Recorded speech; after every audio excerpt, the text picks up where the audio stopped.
Hello students, आज हम class 11 का सब्जेक्ट आईपी पढ़ रहे हैं, इंफॉर्मेटिव प्रैक्टिसेस। 11वीं क्लास के चैप्टर के अंदर चैप्टर नंबर 5 हम लोग शुरू कर रहे हैं आज इस वीडियो के अंदर। इसमें चैप्टर नंबर 5 का नाम है यूनिट्स ऑफ मेमोरी। हम लोगों ने लास्ट की क्लासेस के अंदर जो लास्ट के वीडियोज हैं उनके अंदर सभी चीज़ पढ़ी, जैसे कि इनपुट क्या होता है, आउटपुट क्या होता है, ठीक है, इनके उपकरण कौन से होते हैं, सीपीयू क्या होता है, मेमोरी क्या होती है, कितने प्रकार की होती है, ठीक है। अब वो जितने प्रकार की मेमोरी होती है उनके कुछ क्या होते हैं, यूनिट्स होते हैं। अब उन यूनिट्स को क्या बोला जाता है, कैसे उसको यूज किया जाता है, पहले बात तो समझते हैं कि यूनिट्स क्या होते हैं, ठीक है। जैसे हम लोग अपन बात करें कि हम कुछ मार्केट में सामान लेने जाते हैं, या हम लोग मान लिया हम दूध लेने जाते हैं, तो दूध लिक्विड में है तो हम लीटर के अंदर लेते हैं, 1 लीटर दे दो, 2 लीटर दे दो, ठीक है। हम लोग कोई पानी की बोतल लेते हैं तो बोतल भी अलग अलग लीटर की आती है, कोई 1 लीटर की आती है, कोई 5 लीटर की आती है। इस तरह से हम लिक्विड को लीटर्स के अंदर मेजर करते हैं। अगर हमें कोई सब्जी लेनी है, आटा लेना है, तो इनको हम किलो या ग्राम इस तरह से डिनोट करते हैं, ठीक है।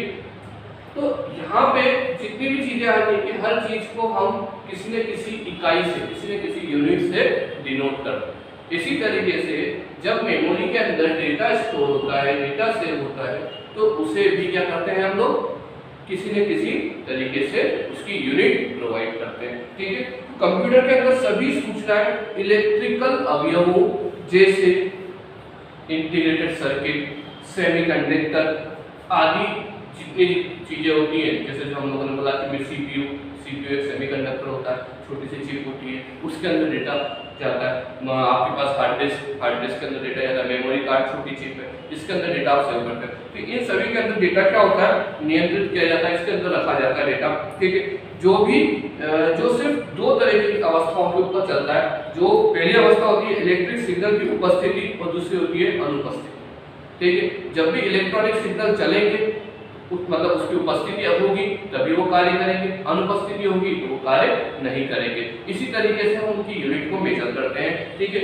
इन 2 अवस्थाओं को प्रदर्शित करने के लिए हमारे पास जो सिंबल है, मैंने आपको पहले ही बता रखा है वीडियो में कि हमारा पूरा जो कंप्यूटर सिस्टम है वो केवल 2 बातों में चलता है, 2 सिंबल्स को जानता है। उन सिंबल्स के मैंने आपको पहले बताया था, वो होता है 0 और 1, ठीक है।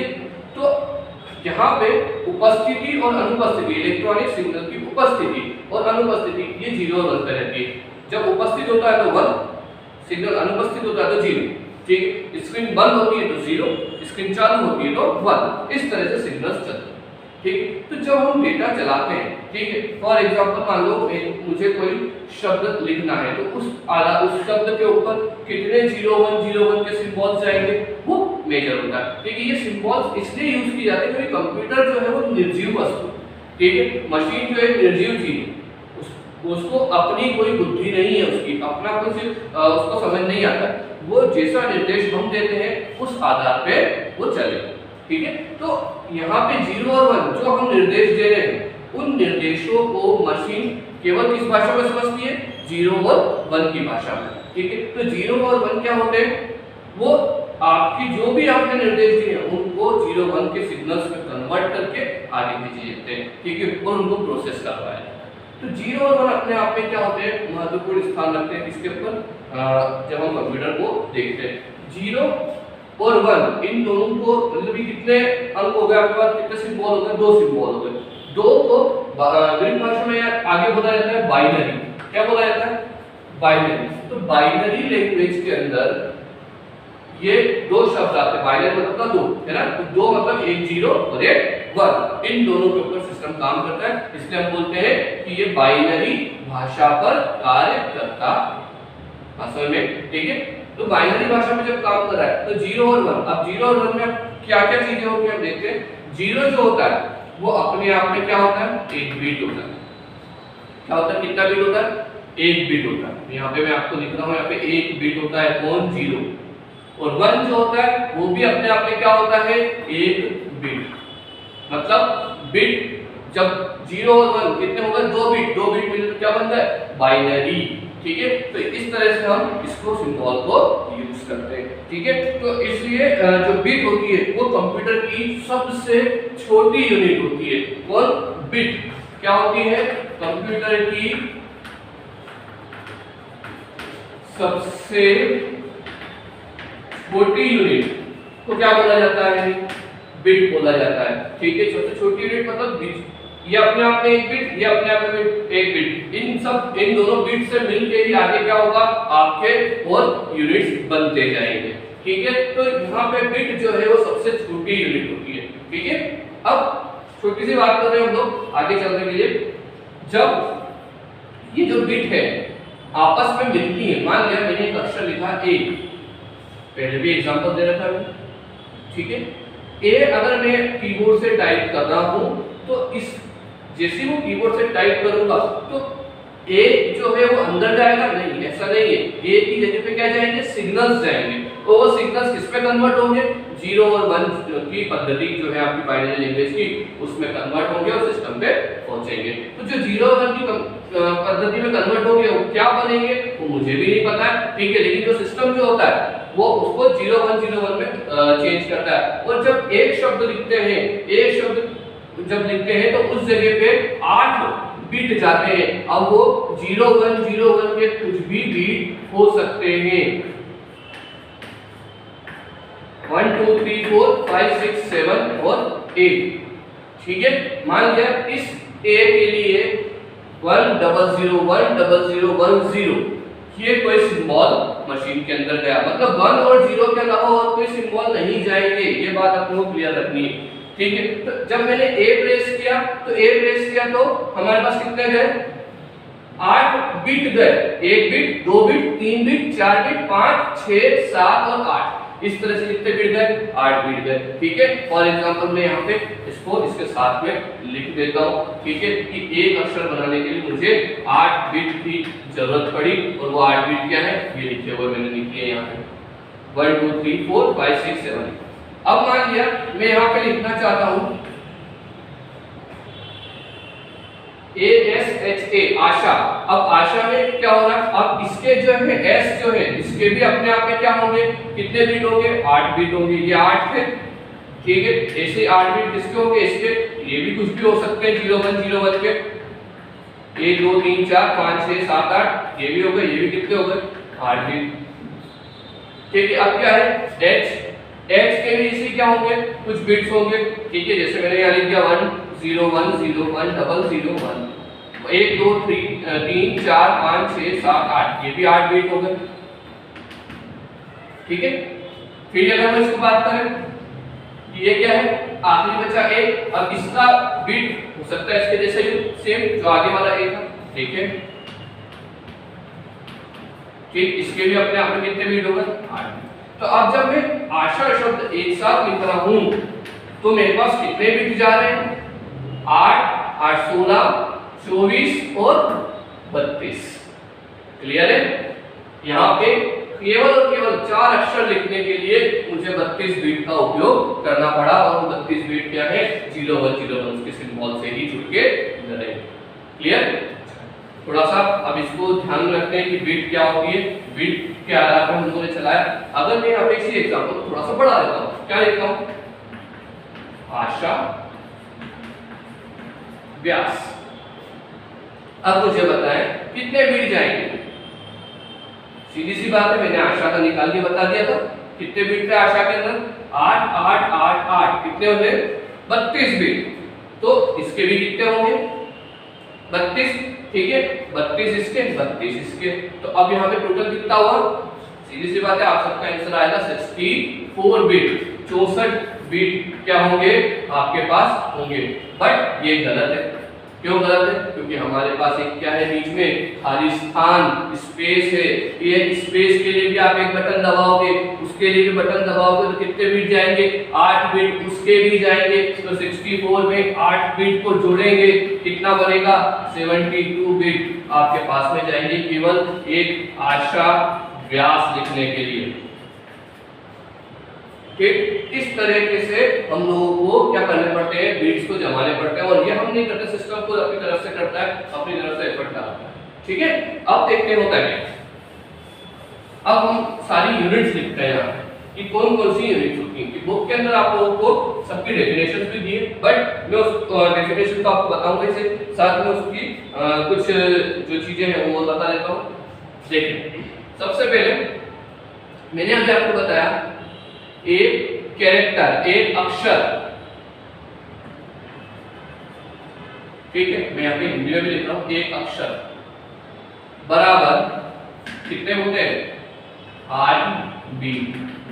अभी 8 बीट लगाए ना हम लोग, एक अक्षर बराबर कितने बीट होते हैं, जब मैंने ए टाइप किया तो कितने बीट है, 8 बीट है।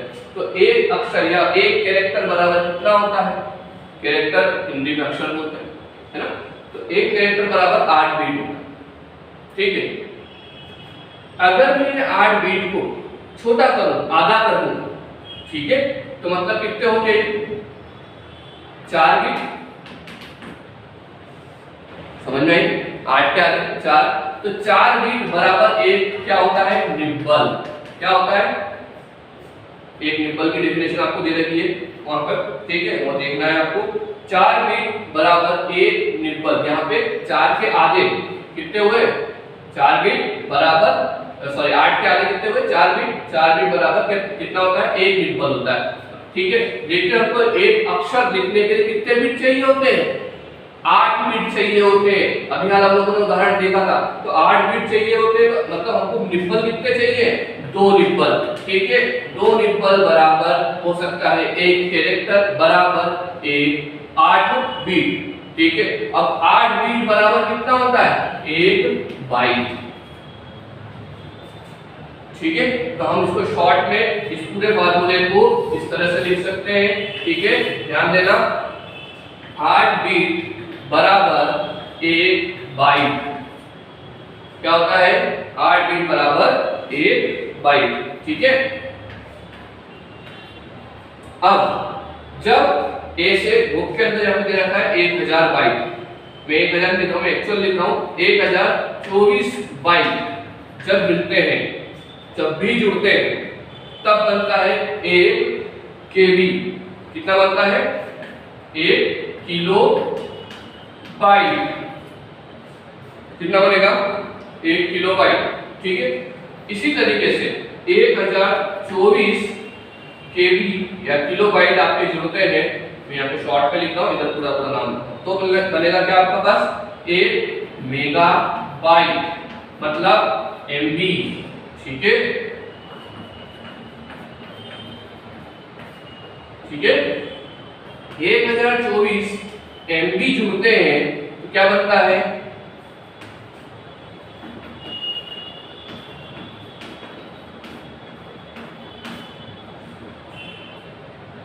एक गीगाबाइट, 1 जीबी। ठीक है, जब 1024 जीबी जुड़ते हैं तब क्या बनता है, 1 टेराबाइट पीबी। ठीक है, फिर होता है पीबी मेगाबाइट। ठीक है, इस तरह से आगे बढ़ता जाता है। हम लोगों को जब एग्जाम में आपके पास अभी अपने जो सिलेबस है उसके अंदर अगर यूनिट्स पूछी जाती है कि कंप्यूटर की कितनी यूनिट्स होती हैं बताइए, या क्या कौन कौन सी यूनिट्स होती हैं बताइए, तो आपको ये यूनिट्स इस तरह से पूरा उसके फार्मूला लिखने हैं। फार्मूला कैसे स्टार्ट हुआ, इनिशियलाइजेशन कैसे हुआ उसका, वो मैंने आपको शुरुआत में बताया कि 4 बीट जब मिलते हैं तो 1 निब्बल बनता है, जब 2 निब्बल मिलते हैं मतलब क्या बनता है, 8 बीट, 4 के डबल हो जाते हैं 8 बीट से एक अक्षर का निर्माण होता है, और उस एक अक्षर को बोलते हैं केवल और केवल 1 बाइट। अभी हम लोगों ने थोड़ी देर पहले फिर एक वापस से बता रहा हूँ, एक उदाहरण दिया था, आशा व्यास, कितने बीट बताए थे मैंने इसके अंदर आपको, 8 इसके मतलब 32 इसके और 32 इसके। ठीक है, और बीच में एक स्पेस का, ठीक है, 72 बीट बताए थे। ठीक है, तो अगर हम देखें यहाँ पे तो बाइट कितने हुए, खाली आशा की बात कर रहे थे, आशा के कितने बीट थे, 32 बीट, 8 8 8 8। ठीक है, 32 बीट में मतलब कितने बाइट 8 गए हमारे पास, 4 बार 8 गए। ठीक है, तो मतलब यहाँ पे कितने बाइट हुए, 4 बाइट। ठीक है, इसी तरह से यहाँ पे व्यास के साथ में कितने गए, इसके साथ में 4 बाइट। ठीक है। और एक बाइट किसके साथ में गया, इसके साथ में, तो मतलब आशा व्यास के साथ में कितने बाइट जा रहे हैं आपके पास, 4 और 1 8, टोटल 9 बाइट जा रहे हैं, 4 इसके और 1 स्पेस का, ठीक है। तो कितने बन गए 9 बाइट, ठीक है। तो इसी तरीके से हम जब एक सेंटेंस टाइप करते हैं तो कितने बीट और बाइट बनते हैं, इसी तरह से आगे हम एक पेपर पूरा टाइप करते हैं कितने बीट और बाइट बनते हैं, इसी तरीके से हम आगे जाते जाते कितने तरीके से हमारे पास केबी, एमबी, जीबी, केबी जितने भी हैं ये सभी आगे डिनोट होते जाते हैं। आपके पास अलग अलग डेफिनेशंस बुक के अंदर दे रखी है, मैं उसको भी थोड़ा सा डिनोट कर देता हूँ आप सभी के लिए। 0 1 का आपको खास ध्यान रखना है क्योंकि नेक्स्ट चैप्टर जो है उसके अंदर आपको इससे जुड़े हुए सम्स आएंगे, सवाल आएंगे कुछ, वो आपको करने रहेंगे। देखिए सबसे पहले आपको जो डेफिनेशन बतानी है वो बतानी है बिट की। बिट क्या होता है, मैंने अभी आपको बताया बिट 0 और 1 से मिलके बनता है, ठीक है। ये कंप्यूटर की सबसे छोटी इकाई होती है, ठीक है। सबसे छोटी इकाई कौन सी होती है, बिट होती है, जो 0 और 1 से मिलके बनती है, ठीक है। ये अपने आप में एक बिट होती है, ठीक। फिर ज्यादातर कंप्यूटर सिस्टम के अंदर जो एक बिट होती है, मतलब जो आपके अक्षर होता है वो 8 बिट से मिलकर बनता है, अभी हम लोगों ने बताया था।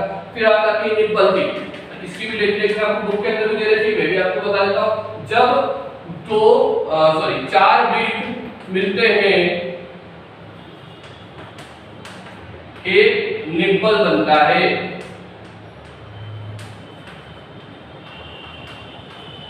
4 बिट मिलकर एक निब्बल बनाते हैं, ठीक है। इस बात का ध्यान रखना है आप लोगों को। फिर आपके पास आती है कौन सी डेफिनेशन, बाइट की। बाइट क्या होता है, यहाँ लिखा है हम लोगों ने, किससे बना बाइट, 8 बिट से मिलके बना। तो जब 8 बिट मिलती है या 2 निब्बल मिलते हैं, लिखा है आप लोगों ने, ठीक है। एक क्या बनाते हैं, बाइट बनाते हैं। बुक के अंदर आपको डेफिनेशन लिखी है, आप समझ में आ जाएगी आपको कि जब बिट होती है तो क्या बनता है, ठीक है। निब्बल होती है, कुछ नहीं करना है डेफिनेशन के अंदर, जैसा आपको ये दे रखा है चार्ट, वैसा बुक के अंदर थोड़ा सा चार्ट आपको और उसमें करके दे रहा है। मैंने आपको सिंपल चार्ट बताया, ये आपके सिलेबस के अकॉर्डिंग ये सबसे बेस्ट चार्ट है, ठीक है। आप इसको नोट डाउन जरूर करें, ठीक है। ये बाइट के साथ में इसी तरीके से आप जब क्या लिखेंगे, इसके बाद में डेफिनेशन कौन सी आएगी, केबी की, किलोबाइट की, ठीक है। तो केबी की डेफिनेशन आप क्या लिखेंगे, किलोबाइट की डेफिनेशन सिंपल सी है कि जब 1024 बाइट मिलेंगे तब क्या बनेगा, 1 केबी का निर्माण होगा, ठीक है। इसी तरीके से इसकी डेफिनेशन आएगी, एमबी की डेफिनेशन आएगी, ठीक है। जब 1024 केबी जुड़ेंगे तब क्या होगा, एमबी की बात हो जाएगी। फिर जीबी की बात आएगी, ठीक है। जब 1024 एमबी जुड़ जाएंगे तब क्या बन जाएगा, 1 जीबी बन जाएगा। इस तरीके से आगे आपकी डेफिनेशन यहाँ पे कंप्लीट होती है। और ये जो 5वां चैप्टर है, आपको इस चैप्टर के अंदर कुछ नहीं था, केवल मेमोरी यूनिट्स ही थे, तो इनको यहाँ पे हम कंप्लीट करते हैं। इसका पीडीएफ इस वीडियो के साथ में मैं आपको भेजूंगा। पिछले जो वीडियोस थे वो मैंने आपको लास्ट वीडियो जो थे उसके पीडीएफ उसके बाद में भेजे हैं, उससे आप नोट डाउन करें। जिन बच्चों ने अभी तक मुझे कॉपी सबमिट नहीं करी है चेक करने के लिए वो करें, और जिनने करी है कुछ मैंने मार्क्स भी लगाया उसके ऊपर, वो आप चेक करें। और जिनकी आधी अधूरी है उनको भी पूरा करके हम लोगों को स्कूल में नियमानुसार जो आपके नियम बने हुए हैं उनके अनुसार हमें सबमिट कर दें। और इसके साथ में ये आप अपनी पढ़ाई को जारी रखें। थोड़ा आप भी एफर्ट करें, आपको अच्छा लगेगा, इंटरेस्ट लगाएंगे तो आपको समझने में और मजा आएगा। हम पूरी तरीके से आपको अभी बिल्कुल शॉर्ट में या शॉर्ट में से भी बात कर रहा हूँ कि आपको समझ में आए, उतने उस अनुसार हम लोग आपको पढ़ाने की कोशिश कर रहे हैं। क्योंकि अभी हम आपकी 11th है, 11th एकदम से नया आपको चीज़ सामने आई है, ठीक है। और साथ में आपका ये कोरोना काल चल रहा है, उस कारण भी आपको तकलीफें आ रही हैं कि हमको एक डायरेक्ट फोन पे कोई चीज़ नहीं आ रही। हम लोग भी वीडियोस के माध्यम से आपको समझा रहे हैं, तो आप थोड़ा सा रिक्वेस्ट है कि वीडियो को अंत तक देखें, पूरा देखें, और उसके बाद आप पीडीएफ पे जाएं। जो आपको पीडीएफ हम लोग भेज रहे हैं उसको भी आप मेजर करें, ठीक है, उसको भी देखें, तो आपको जल्दी समझ में आएगा, थोड़ा आपका काम आसान हो जाएगा, ठीक है। ये चैप्टर आज क्लोज हो गया है, आज ही शुरू हुआ था, आज ही क्लोज हो गया है इसी वीडियो के अंदर, क्योंकि इस चैप्टर के अंदर ये सभी डेफिनेशंस आपको नोट डाउन करनी है, ठीक है। और ये वाला जो चार्ट मैंने बनाया था है, इस चार्ट को आपको कॉपी में भी नोट डाउन करना है। बुक के अंदर यहाँ पे 1000 लिखा हुआ गया है, 1000 से याद होता तो आप 1000 को राउंड में लिखा, आप 1024 भी लिख सकते हैं, कोई दिक्कत नहीं है, ठीक है। Thank you.